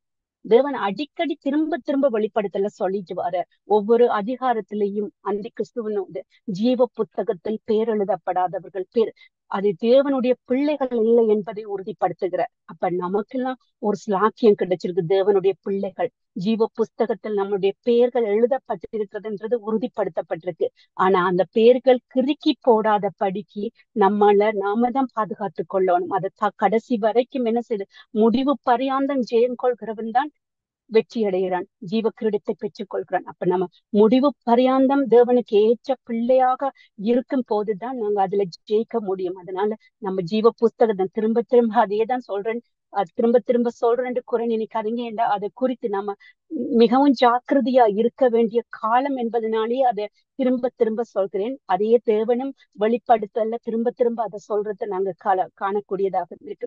அப்ப உலக தோற்றம் முதல் என்னது, அடிக்கப்பட்ட குட்டியானவருடைய ஜீவ புஸ்தகத்தில் பேர் எழுதப்படாத பூமியின் குடிகள் ஜாவருமே அதை வணங்குவார்களாம். அப்ப இந்த மிருகம் யார் என்றதையும் பார்த்தோம். அதாவது சமுத்திரத்தில இருந்து 10 நாடுகள் கொண்ட ராஜ்யம் எழும்பி வருகிறத பார்த்தோம். முதலாவதாக வலு சர்ப்பத்தை பார்த்தோம் வானத்தில இருந்து. இது சமுத்திரம் என்றது ஜனங்களுக்கு மத்தியில இருந்து ஒரு 10 நாடுகள் கொண்ட ராஜ்யம் எழும்பி வரத 2வது மிருகமாக சொல்ற. 3வது மிருகம் பூமி. அதாவது வெளிப்படுத்தல் 13ஆம் அதிகாரம் 11வது அதிகாரத்துல சொல்லப்படுகிறது. பின்பு வேறொரு மிருகம் பூமியில் இருந்து எழும்ப கண்டேன். அது ஒரு ஆட்டுக்குட்டிக்கு ஒப்பாக 2 கொம்புடையதா இருந்தது, வலு சர்ப்பத்தை போல பேசினது. அப்ப இந்த மிருகம் எப்படி இருக்கு, பூமியில இருந்து எழும்பி வர கண்டேன். ஆனா இது என்ன செய்யுது, 2 கொம்புகளை உடையதாக இருந்தது. 2 கொம்புகள் என்றது நாங்க பார்த்தோம். அப்ப 2 குட்டிய மாதிரி தோற்றத்தை கொடுக்குது.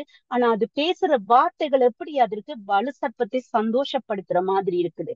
அப்ப வலு சர்ப்பத்தை சந்தோஷப்படுது. அப்ப இந்த பூமி எனப்படுவது என்னன்னு நாங்க பார்த்தாதான் இந்த மிருகம் யார் என்றதை நாங்க பார்க்கக்கூடியதாக இருக்கும்.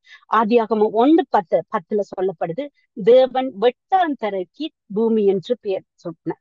அப்ப வெட்டாந்தரை தான் பூமி. அப்ப அது வெட்டாந்தரையாக இருந்து அதுல இருந்து ஒரு தேசம் உருவாக்கப்பட்டதுன்னு சொன்னா நம்ம எல்லாருக்கும் தெரிஞ்ச தேசம்தான். அதுதான் 16ஆம் நூற்றாண்டு கொலம்பஸ்னால கண்டுபிடிக்கப்பட்ட தேசம் அமெரிக்கா. இந்த அமெரிக்கா தேசத்தை தான் கர்த்தர் சொல்றார், இந்த பூமியில அது யாருன்னு சொன்ன கள்ள போதர்களும் கள்ள தீர்க்கதரிசிகளும், அதாவது யார் ஆட்டுக்குட்டியில வேஷம் தரித்தவர்களை கள்ள போதர்கள் கள்ள தீர்க்கதரிசிகள் என்று சொல்லப்படுகிறார்கள்.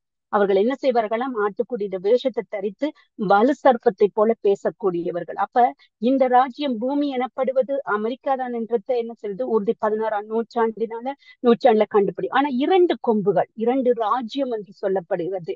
அப்ப சில பேர் என்ன செய்யறாங்க, அது நோர்த் அமெரிக்கா சவுத் அமெரிக்கா என்று வேத வல்லுநர்கள் சொல்கிறார். ஆனா வேத வல்லுநர்கள் அதை சொல்லும் போது சொல்றார் சவுத் அமெரிக்காவா இருக்க சான்ஸ் இல்லை. ஏன்னா 2 ராஜ்யங்கள் சவுத் அமெரிக்கால நமக்கு தெரியும், அதுல நிறைய ராஜ்யங்கள் பிரிக்கப்பட்டிருக்கு. அப்ப அந்த சவுத் அமெரிக்காவாக இல்லை என்றத சில வேத வல்லுநர்கள் அதை உறுதிப்படுத்தி அதை என்ன செய்யறாங்க, 2 ராஜ்யங்கள், அதாவது வெட்டாந்தரையாக இருக்கும் போது இது கண்டுபிடிக்கப்பட்ட தேசம் அமெரிக்காவும் கனடாவும். சோ அப்ப அந்த 2 ராஜாக்களும் அந்த 2 ராஜ்யமும் எதென்று சொன்னா கனடாவும் அமெரிக்காவும் என்றுதான் சொல்லப்படுகிறது. சோ இந்த கனடா அமெரிக்கா தேசத்துல இருந்துதான் இந்த தேசங்கள் தான் இப்ப இதே தேசம் தான் என்ன செய்து இஸ்ரவேலுக்கு சப்போர்ட் பண்ணி கொண்டு இருக்கு. இப்ப இஸ்ரவேலுக்கு சகல உதவிகளையும் செய்து கொண்டு வருகிற இந்த அமெரிக்கா தேசம் தான் என்ன செய்ய போது, அந்தி கிறிஸ்துவானவன், அதாவது 10 ராஜ்யங்களை கொண்ட ஒரு ராஜ்யம் எழும்பி வரும்போதும் அவனுக்கும் உதவி செய்ய போறதும் இந்த அமெரிக்கா தான். இந்த அமெரிக்கா தான் அவங்களுக்கும் வழிவகுத்து கொடுக்க போறது.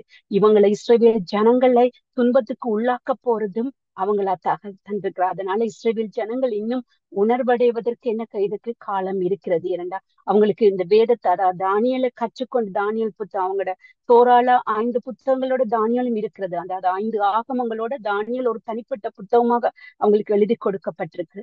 அப்ப அந்த தானியலை வாசித்தாங்கள் என்று சொன்னா நடக்க போற காரியங்களே அவர்களால அறிந்து கொள்ளக்கூடியதாக இருக்கும். அப்ப இந்த மிருகம் என்ன செய்யுது? அப்ப அதாவது அமெரிக்கா என்ற இந்த கனடா தேசத்துல இருந்து புறப்பட போகிற இந்த அதிகாரமான அதிகாரிகளின் நிமித்தம் என்ன செய்யப்படுது? ஒரு அவங்களுக்கு எப்படியான உதவிகள் கிடைக்க போது, அவங்க அந்த அந்த 10 ராஜ்யத்துல கொண்டவங்களை எப்படி இவங்க வழிவகுக்கிறாங்கன்றத நாங்க பார்க்க போறோம். 13ஆம் அதிகாரம் 12வது வசனம் சொல்கிறது, அது முந்தின மிருகத்தின் அதிகாரம் முழுவதையும் அதன் முன்பாக நடப்பித்து சாவுக்கு ஏதுவான காயம் ஆற சொஸ்தமடைந்த முந்தின மிருகத்தை பூமியையும் அதன் குடிகளையும் வணங்கும்படி செய்தது. அப்ப இந்த பூமியில இருந்து போற இந்த, அதாவது அமெரிக்கா கனடா தேசங்கள்ல இருந்து போற அதிகாரிகள் மூலமாக கிடைக்கிற அந்த உதவி எப்படிப்பட்டதாக இருக்குன்னு சொன்னா, அந்த சாவுக்கு அந்த 10 ராஜ்யத்துல ஒரு ராஜ்யம் விழுந்து போகும் போதுதான் இந்த தேசம் அவங்களுக்கு என்ன செய்யுது? உதவியை வழங்குது. அந்த தேசத்துக்கு உதவியை வழங்குவது மட்டுமல்ல, சாவுக்கு ஏதுவான காயத்தை ஆற சொஸ்தமடைத்த பிறகு அந்த மிருகத்தின் முற்றியை, அதாவது சொர்பத்தை செய்து என்ன செய்யறாங்க? அந்த சொர்பத்தை வணங்கும்படி, சகலரையும் வணங்கும்படி செய்யறாங்க. நாடுகள்ல ஒரு ராஜ்யம் விழுந்த போது அந்த ராஜ்யத்துக்கு சூழ்நிலை மாற்றமாக காணப்பட்டு அவங்க உயர்த்துகிறாங்க. அப்ப அன்றியும் அந்த மனுஷனுக்கு முன்பாக வானத்திலிருந்து பூமியின் மீதும் அக்கினி இறங்க பண்ணத்தக்கதாக பெரிய அற்புதங்களை நடப்பித்து. அப்ப இவங்க என்ன செய்யறாங்க? வானத்துல இருந்தெல்லாம் அக்கினியை இறங்க வைக்கிற மாதிரி அற்புதங்கள் எல்லாம் செய்யறாங்களாம். அது மட்டும் இல்லாம போலியான அற்புதங்களை செய்வார்கள் என்று பவுல் ஏற்கனவே சொல்லி இருக்கிறார். அப்ப 13ஆம் அதிகாரத்துல திருப்பி அடுத்த 14வது வசனம் சொல்லுது, மிருகத்தின் முன்பாக அந்த அற்புதங்களை செய்யும்படி தனக்கு கொடுக்கப்பட்ட சத்துவத்தினாலே பூமியின் கொடிகளை மோசம் போக்கி பட்டயத்தினால் காயம்பட்டு பிழைத்த மிருகத்துக்கு ஒரு சொரூபம் பண்ண வேண்டும் என்று சொல்லி பூமியின் கொடிகளுக்கு சொல்லிட்டு, மேலும் அம்மிருகத்தின் சொரூபத்தை பேசத்தக்கதாகவும் மிருகத்தின் சொரூபத்துக்கு வணங்காத ஜாவரையும் கொலை செய்யத்தக்கதாக மிருகத்தின் சொரூபத்துக்கு ஆவியை கொடுக்கும்படி அதற்கு சத்துவம் கொடுக்கப்பட்டது. அப்ப இவங்க என்ன செய்யறாங்க? ஒரு போலியான அற்புதங்களை செய்தது மட்டுமில்லாம அந்தி கிறிஸ்துவ மாதிரி ஒரு சொரூபத்தை செய்து என்ன செய்யறாங்க? அவரை வணங்க வேண்டும் என்று சொல்லி அவரை வணங்க வைக்கிறது மட்டும் இல்லாம அந்த சொரூபத்துக்கு சத்துவத்தை கொடுக்குறாங்க, உயிரை கொடுக்குறாங்க. அப்ப அந்த சொரூபமே என்ன செய்யும்? தன்னை வணங்காதவங்களை அந்த சொரூபமே கொலை செய்திடும். அது இப்படி செய்யறதுக்கு சான்ஸ் இருக்கான்னு பார்த்தோம்னா நிச்சயமா இருக்கு. அதான் AI டெக்னாலஜி. அப்ப அந்த ஆர்டிபிஷியல் இன்டெலிஜென்ஸ்ல இப்ப நம்ம பார்த்திருப்போம் ரோபோக்கள், பேசும் ரோபோக்கள்ல இருந்து சகல ரோபோக்களும் வந்துட்டு அந்த ரோபோக்கள் மூலம் ஒருவர் கொலை செய்யப்பட்டார் என்று கூட சொல்லப்பட்டிருக்குது. அப்ப அந்த ரோபோக்கள் இப்ப அதிகாரத்தை பெற்றுக்கொள்ளுது. அப்ப அதே மாதிரி ஒரு ஆர்டிபிஷியல் இன்டெலிஜென்ஸ்ல தான் ஒரு ரோபோக்களை அவற்றை, அதாவது அந்தி கிறிஸ்துவின் மூலமாக அவற்றை இதுலயே ஒரு ரோபோவை செய்து அவரை வணங்கும்படி செய்யும் போது அந்த ரோபோவை கண்காணித்துக் கொள்வது எப்படி? நம்ம தானியல்ல பாக்குறோம் தானே, நேபுகாத் செய்த சிலையை வணங்காத போது வணங்காதவர்களை கண்டு அவர்களை அக்கினி சூளையில போட்டாங்க. அதே மாதிரி என்ன செய்யப்படும்? இந்த சொரூபம் என்ன செய்யும்? தன்னை வணங்காதவர்களை தானே கொலை செய்யும். அதனாலதான் அந்த சொரூபத்துக்கு ஆவியை கொடுக்கும்படி அதற்கு சத்துவம் கொடுக்கப்பட்டது. அப்ப அது என்ன செய்தாம்? சிறியோர் பெரியோர், ஐஸ்வர்யவான்கள், தரித்திரர்கள், சுயாதீனர்கள், அடிமைகள், இவர்கள் ஜாவரும் தங்கள் வலது கைகளாவது நெற்றிகளாவது ஒரு முத்திரையை பெறும்படிக்கு அந்த மிருகத்தின் முத்திரையாவது அதன் நாமத்தையாவது அதன் நாமத்தின் இலக்கத்தையாவது தரித்துக் கொள்கிறமே தவிர வேறு ஒருவனும் கொல்லவும் விற்கவும் கூடாதபடிக்கு செய்தது. அதுதான் அந்தி கிறிஸ்துவின் ராஜ்யம். அந்த ராஜ்யத்துலதான் நீங்க என்ன செய்ய போறீங்க? விடுபடுற சபையும் சரி, இஸ்ரவேல் ஜனங்களும் வாழ போறாங்க. அந்த 7 வருஷம் எப்படியான ராஜ்யமாக இருக்கப்படுது? மிகுந்த கொடுமையான ராஜ்யம். அந்த 666 என்ற அந்த சிப்பை நீங்க போடாத வரைக்கும் என்ன செய்ய முடியாது? வாங்கவும் முடியாது. ஒரு சூப்பர் மார்க்கெட்டுக்குள்ள போயிட்டு நீங்க கேஷ் எல்லாம் பயன்படுத்த முடியாது. அந்த சிப்பை ஆட்டோமேட்டிக்கா நீங்க என்னெல்லாம் கொள்வனவு செய்யுங்களோ அதெல்லாம் ஆட்டோமேட்டிக்கா டிடெக்ட் பண்ணிட்டு நீங்க எடுத்துட்டு வர வேண்டியதுதான். அது உங்க அக்கௌண்ட்ல இருந்து காசு தானாக டிடெக்ட் பண்ணப்படும். எல்லாமே சிப்பின் மூலமாக இப்ப செய்து கொண்டு வராங்க. அப்ப அந்த சிப்பை என்ன செய்ய போறாங்க? உங்களோட கைகளிலோ நெத்திகளிலோ பதிக்க போறாங்க. அதுதான் அந்தி கிறிஸ்துவின் முத்திரை. அதை போட்டவர்கள் என்ன செய்ய முடியாது? பரலோக ராஜ்யத்துக்குள்ள பிரவேசிக்க முடியாது. அதை போட மாட்டேன் என்று சொல்றவர்கள் யாரா இருப்பார்கள்? தேவனுடைய பிள்ளைகளாக இருப்பார்கள். ஏனென்றா தேவன் நம்மிடத்துல முத்திரை போட்டிருக்கிறார். என்ன முத்திரை? ஆவியானவர் முத்திரை. மீட்கப்படும் நாளுக்கென்று பரிசுத்த ஆவியானவர் முத்திரை தான் நம்மட நெத்தியில போடப்பட்டிருக்கு. அப்ப அந்த நெத்தியில இன்னொருத்தட்ட முத்திரை நாங்க போட முடியாது. ஆவியானவர் தான் நமக்கு போடப்பட்ட தேவ பிள்ளைகளுக்குரிய முத்திரை. அப்ப அந்த முத்திரையை இருக்கிறவங்க போட மாட்டேன் என்று சொல்லும் போது என்ன செய்வாங்க? அவங்க இரத்த சாட்சியாக மறிக்க நேரிடும். அவங்க தான் எங்க நிக்கிறாங்க? பரலோக ராஜ்யத்துல கண்ணாடி கடல்ல. இப்படி இந்த முத்திரையை போட மாட்டேன் என்று சொல்றவங்க வந்து கண்ணாடி கடல்ல இரத்த சாட்சியாக மறித்து நிக்கிறத அந்த 5வது ஜனங்களாக பாக்குறோம். சோ இது 3வது ராஜ்யம். 4வது ராஜ்யம் பாதாளம். வெளிப்படுத்தல் 17வது அதிகாரம் 8வது வசனம் சொல்கிறது, நீ கண்ட மிருகம் முன்னே இருந்தது, இப்பொழுது இல்லை. அது பாதாளத்துல இருந்து இறங்கி வந்து நாசம் அடைந்து போகிறது. உலக தோற்றம் முதல் ஜீவ புஸ்தகத்தில் பேரிடப்படாத பூமியின் குடிகள் இருந்தும் இராமல் போன இனியும் இருப்பதுமாயிருக்கிற இந்த மிருகத்தை பார்த்து ஆச்சரியப்படுவார்கள். அப்ப திரும்ப திரும்ப தேவனும் என்ன செய்றார்? ஜீவ புஸ்தகத்தில் பேரிடப்படாதவர்கள் என்று உறுதிப்படுத்தி கொண்டே போகிறத நாங்க காணக்கூடியதாக இருக்கு. அப்ப இந்த கண்ட மிருகம் என்னதான்? முன்னே இருந்தது, இப்போது இல்லை. அது பாதாளத்தில் இருந்து ஏறி வந்து நாசம் அடைய போகிறது. அப்ப அது நாசம் அடைகிறது மட்டுமல்லாது ஜீவ புஸ்தகத்தில் எழுதப்படாத குடிகள் யாவரையும் அது நாசப்படுத்த போகிறது. அப்ப இது வந்து அந்தி கிறிஸ்துவன் ஒரு நிழலாட்டம். பாதாளத்துல இருக்குது என்று சொன்னா ஏற்கனவே இருந்திருக்கு இந்த மிருகம், ஆனா இல்லாம போயிடுச்சு. இப்ப இனி திரும்ப வரப்போகுது. அப்ப அந்தி கிறிஸ்துவின் நிழலாட்டமான அந்த நிழலாட்டம் யார் என்பதை தான் நாங்க தானியேல் 11ஆம் அதிகாரத்துல டீட்டெயிலா பார்ப்போம். ஆனா 8ஆம் அதிகாரத்துல தேவன் அதற்குரிய விளக்கத்தை கொடுத்திருக்கிறார். அந்த சின்ன கொம்பு, அதாவது 2 கொம்புள்ள ஆடுகளுக்கு இடையே ஒரு சின்ன கொம்பு முளைத்ததுன்னு சொல்லியிருப்பார். அந்த சின்ன கொம்பு தான் இந்த அந்தி கிறிஸ்துவின் நிழலாட்டமாக வந்த எபினாஸ். சோ இந்த இவன் யார் என்று பாத்தீங்கன்னு சொன்னா, நம்ம அலெக்சாண்டரோட ராஜ்யம் கிரேக்க தேசத்துல பார்த்தோம். அவர் இறந்ததுமே அவருடைய சேனாதிபதிகள் 4 பேரும் என்ன செய்றாங்க? அந்த ராஜ்யத்தை வகுத்துக் கொள்கிறாங்க. அந்த செல்கஸ், அதாவது 4வது ராஜ்யத்தை செலுக்கஸ், சிரியாவை ஆளுகை செய்கிற செலுக்கஸ் பரம்பரையில வர 8வதுமான அவன் தான் இந்த கொடுமையான அந்தி கிறிஸ்துவ மாதிரி என்ன செய்ற அந்தி கிறிஸ்து என்ன வந்து என்னென்ன காரியங்கள் எல்லாம் செய்ய போறானோ அத்தனை காரியங்களையும் வந்து என்ன செய்தான்? 7 வருஷமா இஸ்ரவேல் ஜனங்களுக்கு செய்தான். அதை எப்படி செய்தான்னு சொன்னா, அந்த பாளையத்துக்கு அவங்களோட கோயில்களுக்குள்ள பலியிட மட்டும் இல்லாம அவங்களோட தெய்வத்தின் சிலையை கொண்டு வந்து அதை வணங்கும்படி செய்து இன்று வரைக்கும் நீங்க காணக்கூடியதா இருக்கும். அவங்க கணுக்கா என்ற ஒரு பண்டிகை இஸ்ரவேல் ஜனங்கள், அதாவது சுத்திகரிப்பின் பண்டிகையை கொண்டாடுவாங்க. அவங்க அந்த ஆலயத்துக்குரிய ஒரு சுத்திகரிப்பை செய்துதான் மறுபடியும் அந்த ஆலயத்துல ஆசாரிய முறைமைகளை கொண்டு வந்தாங்க. அப்ப அதுக்காகவே அந்த ஹனுக்கா பண்டிகை இன்று வரைக்கும் கொண்டாடப்படுகிறது. அப்ப இந்த ஆந்தி கிறிஸ்துவானவன், அப்ப இது வந்து என்னது? எப்படிப்பட்டதாக இருந்ததும் இல்லாது போனதுமாக இனி வரப்போகிற ஒரு மிருகமாக இருக்கிறது. அப்ப அது ஆந்தி கிறிஸ்துவின் நிழலாட்டத்துல ஒரு வந்து போயிருக்கு. ஏற்கனவே நாங்க பார்த்திருப்போம். கர்த்தர் சொல்லியிருப்பார், வருகிற எலியா இவனே என்று சொல்லி யாரை குறித்து சொல்லியிருப்பார்? நம்மளோட யோவான் ஸ்நானகனை குறித்து சொல்லியிருப்பார். அதுக்கு காரணம் என்ன? எலியாவின் ஸ்பிரிட்ல வந்திருக்கிறவர் தான் யோவான் ஸ்நானகன். அதாவது எலியாவே மறுபிறப்பு அப்படியெல்லாம் எடுத்து வரையில அவர் செய்த காரியங்களை வந்து என்ன செய்ய போறார்?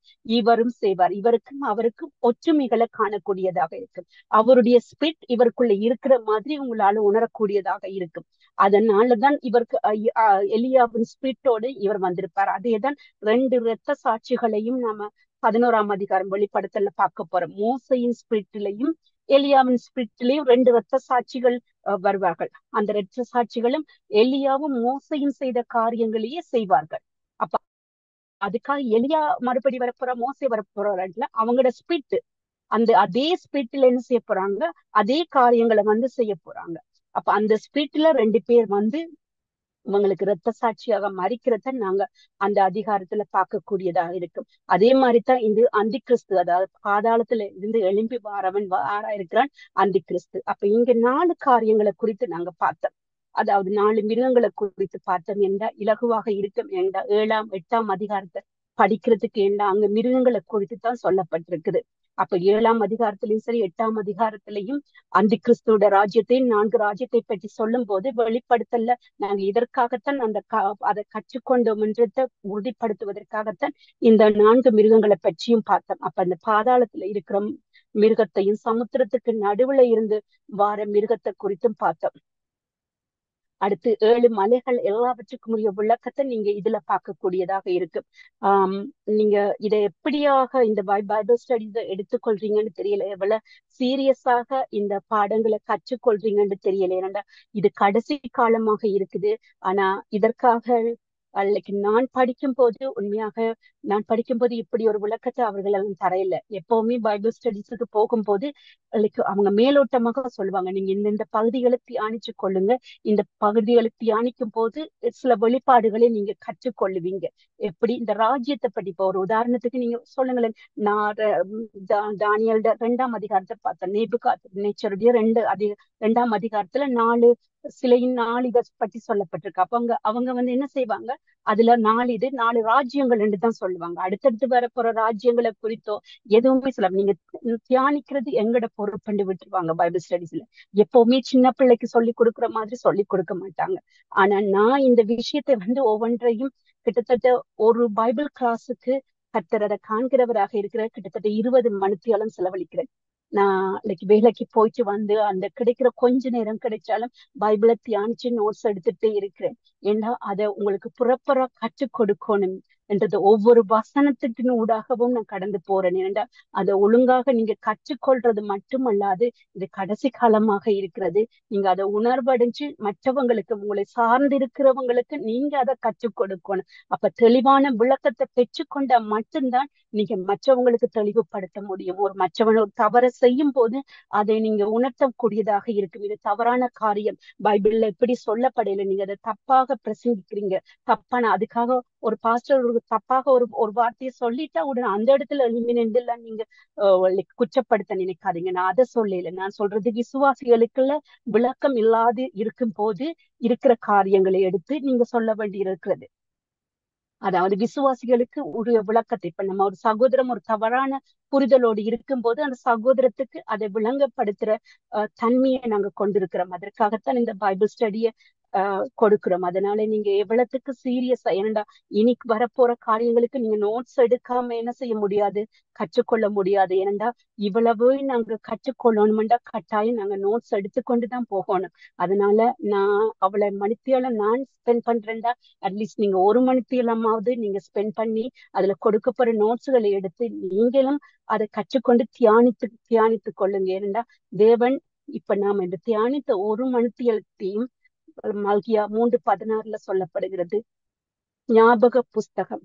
நீங்க தேவனை பற்றி தியானிக்கிற ஒவ்வொரு விஷயங்களையும் தேவன் அந்த ஞாபக புஸ்தகத்துல எழுதி வச்சிருக்கிற அந்த ஞாபக புஸ்தகத்தை நீங்க பைபிளை தியானிக்க அந்த ஞாபக புஸ்தகம் என்ன செய்யப்படும், நிரப்பப்படும். அதனால நீங்க எவ்வளவுக்கு பைபிள வேதத்தை தியானிக்கிறீங்க, இரவும் பகலும் தியானிக்கிற மனுஷன் பாக்கியவானு சங்கீதக்காரர் சொல்ற. அதே மாதிரி நீங்க தியானிச்சு அந்த ஞாபக புஸ்தகத்தை நிரப்பிக் கொள்ளுங்க. இருந்தா நியாய தீர்ப்பின் போது ஜீவ புஸ்தகமும் ஞாபக புஸ்தகமும் தான் திறக்கப்படுது. அதனால நீங்க உங்களோட கிரியைகளுக்கு ஏற்ற பலனை அங்க அடைந்து கொள்ள வேண்டுமென்றா கிரியைகளை இங்க சரி செய்து கொள்ளுங்க. அடுத்த வாரம் 7ஆம் அதிகாரத்தையும் 8ஆம் அதிகாரத்தையும் குறித்து தொடர்ந்து பார்த்து கொள்ளுவோம். Thank you pastor. Thank you sister. தேவனுடைய வார்த்தையை கற்றுக்கொள்ளும் படியாக நேரத்தை ஒதுக்கி எங்களுக்கு கற்றுத்தருவதற்காய் தேவனுடைய ஆசீர்வதிப்பாராக. கடைசி ஜெபத்தை எடுக்கும்படி இதில் இருக்கிற யாராவது ஒருவர் தேவைப்படுகிறவர்கள் யாராவது ஜெபிக்கும்படி நான் தாழ்மையுடன் கேட்டுக்கொள்கிறேன்.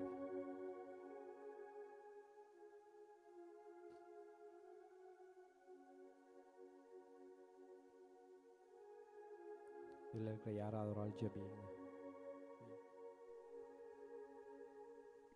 ஸ்தோத்திரம் தகப்பனே, ஸ்தோத்திரம் அப்பா தகப்பனே. இந்த நல்ல வேலைக்காக உமக்கு நாங்கள் நன்றி செலுத்துகிறோம் சுவாமி. ஆவியானவரே, இந்த நாளில் கூட ஆண்டவரே நாங்கள் ஒவ்வொருவரும் இந்த இடத்துல கடந்து வரவும் தேவ ஆவியானவரே உடைய கடைசி காலங்களை பற்றியதான அநேக வெளிப்பாடுகளை நாங்கள் கற்று அறியவும் ஆவியானுடைய அன்பை இன்னும் அதிகமாக நாங்கள் ருசிக்கும்படியாக கர்த்தர் எங்களுக்கு கொடுத்த கிருபைக்காக உமக்கு நாங்கள் நன்றி செலுத்துகிறோம் அப்பா. ஆவியானவரே, இந்த இடத்திலும் கடந்து வந்து தகப்பனே, பல போராட்டங்களின் மத்தியிலும் நின்று ஆண்டவரே அப்பா கற்றுக்கொண்ட ஒவ்வொருவரையும் கர்த்தர் ஆசீர்வதிப்பீராக சுவாமி. இந்த நாளிலும் கற்றுக்கொண்டவைகளை ஒருவரும் மறந்து போய் விடாதபடிக்கு ஆவியானவரே அவருடைய இருதய பலகைகளில் அதை எழுதி கொண்டு ஆண்டவருடைய வாழ்க்கையில பாவைகளை கடைபிடித்து மேல் எழும்பி வரவும் இன்னும் விசுவாசத்தில் வல்லவர்களாக எழும்பிச்சு ஆண்டவரை ஜெயிக்கவும் கர்த்தர் கிருபை செய்வீராங்க சுவாமி. பரிசுத்த ஆவியானோர் தாமே அப்பா கடந்து வந்த ஒவ்வொருவரையும் ஆசீர்வதிங்கப்பா. இந்த நாளிலும் எங்களுக்கு கற்றுக் கொடுத்த அருமையான ரெபேக்கா சிஸ்டர் அப்பா நம்முடைய கருத்தில் ஒப்பு கொடுக்கிறோம். கர்த்தர் இன்னும் அவர்களை வல்லமையாக எடுத்து பயன்படுத்துங்கப்பா. அந்த வாஞ்சைகளை கர்த்தர் அறிந்திருக்கிறீங்க ஆண்டவரே. கர்த்தர் மேல் வைத்திருக்கிற அன்பின் நிமித்தமாக ஆண்டவரே தன்னுடைய வாழ்க்கையில் எவ்வளவு போராட்டங்கள் கடந்து வந்தாலும் அவைகளின் மத்தியிலும் கர்த்தருடைய சமூகத்தில் நின்று கர்த்தருடைய வார்த்தையை அறிவித்துக் கொண்டிருக்கிற சூழ்நிலைகளை கர்த்தர் காண்கிறீங்க ஆண்டவரே. பரிசுத்த ஆவியானவர் சகோதரி இன்னும் வல்லமையாக எடுத்து பயன்படுத்துங்க, ஆசீர்வதிங்கப்பா. உடைய கருத்தில் அப்பா ஒவ்வொருவரையும் ஒப்பு கொடுக்கிறோம். இந்த நாளில் கற்றுக்கொண்ட ஒவ்வொன்றின் வழியாக நாங்கள் நடக்க ஆவியானவர் எங்களுக்கு ஒவ்வொருவருக்கும் கிருபை செய்தருள்வீராங்க சுவாமி. எங்களை முற்றிலும் உடைய கருத்தில் ஒப்பு கொடுக்கிறோம் அப்பா. இதற்காக பிரயாசப்பட்டு ஆண்டவர் இதற்கான ஆயத்தங்கள் எல்லாம் செய்து கொடுக்கிற அருமையான ஊழியரையும் சபையும் அப்பா நாங்கள் ஒப்பு கொடுக்கிறோம் அப்பா. கர்த்தர் தாமே அவர்களை ஆசீர்வதித்து தேவன் பெருக பண்ணுங்க. அவருடைய மன வாஞ்சைகள் எல்லாம் கர்த்தர் அப்படியாக நீங்க நிறைவேற்றுங்க ஆண்டவரே. உடைய கருத்தில் எங்களை ஒவ்வொருவரையும் ஒப்பு கொடுக்கிறோம். இயேசு கிறிஸ்துவின் நாமத்தில் ஜெபிக்கிறோம் நல்ல பிதாவே, ஆமென். ஆமென் ஆமென். அப்படி எல்லாருமாய் சேர்ந்து சொல்லுவோமா? என் ஆத்துமாவே கர்த்தரை ஸ்தோத்திரி, என் முழு உள்ளமே அவருடைய பரிசுத்த நாமத்தை ஸ்தோத்திரி. என் ஆத்துமாவே கர்த்தரை ஸ்தோத்திரி, அவர் செய்த சகல உபகாரங்களை மறவாதே. ஆமென் ஆமென். கர்த்தர் தாமே உங்களை ஒருவரை ஆசீர்வதித்து வழி நடத்துவாராக. God bless you all.